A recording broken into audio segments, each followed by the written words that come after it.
आज बनवायची अख्ख्या तुराची भाजी। हे वगैरे असे असतात आणि याच्यापासूनच तुरीची डाळ बनवली जाते। तर मी आता छान 2-3 पाने कालच याला व्यवस्थित भिजवून ठेवलेलं होतं, म्हणजे काल रात्रीपासून भिजवून ठेवलेलं आहे। आणि आता 2-3 पाण्याने छान वॉश करून घेतलं आणि आता त्याच्यामध्ये मी पाणी टाकलेलं आहे, मीठ टाकते आणि याच्यात 3 ते 4 शिट्ट्या काढून घेणार आहे। यामध्ये मी 1 चमच असं मीठ टाकून घेणार आहे। मिठाने छान शिजते पण, आणि नुसती छान 4 शिट्ट्या झाल्या उकडते ना, ती शिजून जाते। त्यानंतर ती नुसतीसुद्धा खायला खूप छान लागते, मुलांना आवडते ती। त्यामुळे मी मीठ आताच टाकून घेणार आहे। नंतर मी हाय फ्लेमवर याच्या 3 ते 4 शिट्ट्या काढून घेणार आहे आता मी।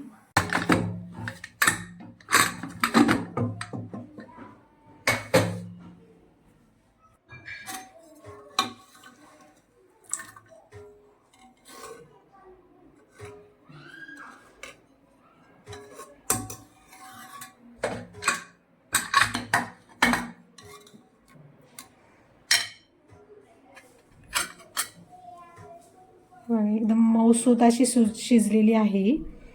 4 शिट्ट्यांमध्ये ऑलमोस्ट शिजून जाते, भिजवून ठेवलेली असते त्याच्यामुळे खूप छान अशी शिजलेली आहे। त्याची प्रोसेस तुमच्यासोबत मी शेअर करते।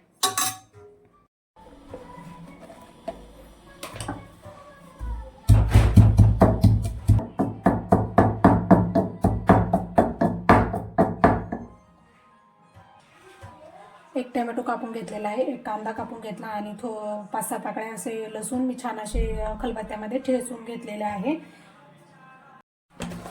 तेल गरम झालेलं आहे, त्यानंतर मी थोडीशी याच्यात राई टाकून घेते, एकदम थोडीशी।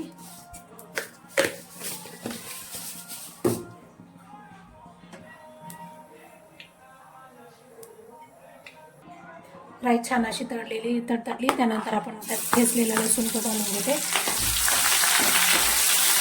छान लालसर रंगाचा होईस्तोवर भाजून घेते। त्यानंतर खूप सोपी रेसिपी आहे, अशा पण मी खूप सोप्या रेसिपी तुमच्यासोबत शेअर करत असते, जेणेकरून जे बिगनर आहेत ज्यांना स्वयंपाक करायला थोडासा प्रॉब्लेम येतो त्यांच्यासाठी ह्या रेसिपीज खूप इझी पडतील।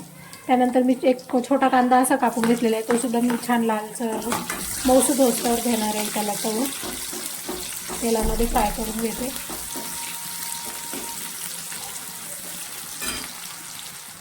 तुम्हाला माझ्या ह्या झटपट क्विक आणि कमी सामानामध्ये छान अशी टेस्टी रेसिपीज आवडत असेल तर नक्की कमेंटमध्ये सांगा। जर मी अशा तुमच्यासाठी झटपट होणाऱ्या खूप नवीन आणि गावरान पद्धतीच्या किंवा इन्स्टंट बी खूप छान रेसिपीज घेऊन येत जाईल तुमच्यासोबत माझ्या व्लॉगिंग चॅनलमध्ये मी तुमच्यासोबत शेअर करेल। त्यानंतर आता छान असं कांदा आणि लसूण हे झालेलं आहे, परतलं आहे। त्यानंतर मी एक छोटा असा टमाटर टाकून घेते। या भाजीमध्ये नुसतं लसूण आणि वाटलेलं खोबऱ्याचं जरी तडका दिला तरी खूप छान लागते, पण मी थोडंसं टमॅटो वगैरे टाकून जरा फ्लेवर अजून छान येतो त्याच्यामुळे टाकते, मुलांना आवडतं।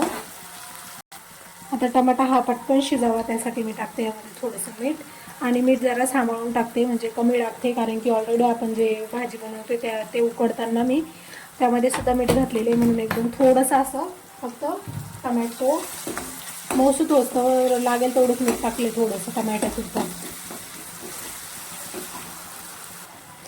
छान असे टमॅटो शिजलेले आहे। त्यामध्ये मी टाकणार आहे हे जे मी खोबरं आपलं भाजून आणि त्याचं वाटण करून ठेवलेले ते टाकून घेणार आहे। आता 1 चम्मच आणि अजून अर्धा चम्मच टाकला, मी 1.5 चम्मच टाकलं खोबऱ्याचं वाटण, त्याने काळ्या मसाल्याची भाजीसारखं भाजी दिसते। हे पण थोडंसं परतून घेते।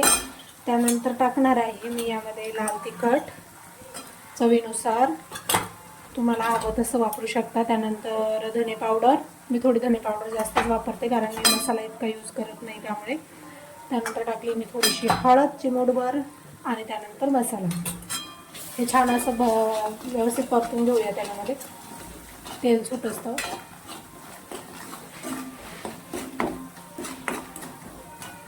छान असा आपला मसाला भाजून झालेला आहे।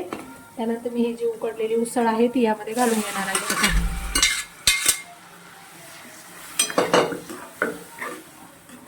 ही भाजी छान भाकरीसोबत पोळीसोबत भातासोबत खूप छान लागते, अप्रतिम लागते, नक्की ट्राय करा। हे बघा भाजीला किती छान असा कलरसुद्धा आलेला आहे, तुम्ही बघू शकता। आणि तुम्हाला हवा असेल तर तुम्ही याच्यात थोडंसं गरम पाणी करून सुद्धा घालू शकता, रस्सा जर जास्त हवा असेल तर। कशी आवडली असेल तर नक्की कमेंटमध्ये सांगा मला. आता या भाजीला आपण 1 ते 2 उकळी असतावर छान अशी मंद आचेवरच शिजू देऊ. खूप छान टेस्ट आणि रंग सुद्धा तसाच राहतो. छान एक भाजीला उकळी आलेली आहे. आता मी भाजीचं बंद करते. खूप छान लागते, टेस्टी लागते. जर नक्की तुम्ही ही भाजी ट्राय करा. बारीक गॅसवर एक